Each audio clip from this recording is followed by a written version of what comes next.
ঠাকুর একটি গল্প বলতেন যে এক ধোপা সে একদিন ওই যে সে হিরে খুঁজে পেয়েছে। অতি দরিদ্র মানুষ, অশিক্ষিত মানুষ, হিরের কি মূল্য সে তো জানে না, সে ভেবেছে একটি সাধারণ পাথর, আর সেটা সে রেখেছে আর সে ব্যবহারও করে, সে কাপড় পরিষ্কার করতে ঘষে ঘষে তাকে পরিষ্কার করে। কিন্তু তার একটা একটা কৌতূহল রয়ে গেছে যে এটা সাধারণ পাথর তো নয়, it's a very pretty stone, এটা কি ব্যাপার এটা। তো আমাদেরও কিন্তু সেই হিরে আছে।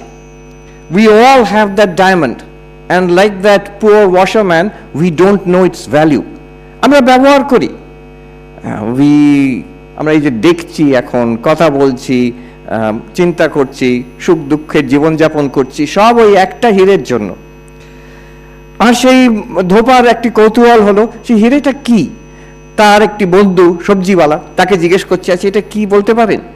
সে সবজিওয়ালা, সে তার আর কত পড়াশোনা, সে বলল যে আমি 10 টাকা দেবো, এটা আমাকে দিয়ে দিন, এটা বেশ ভালো আমার মনে হচ্ছে, বেশ সুন্দর দেখতে। ভাগ্যিস তাকে বিক্রি করেনি।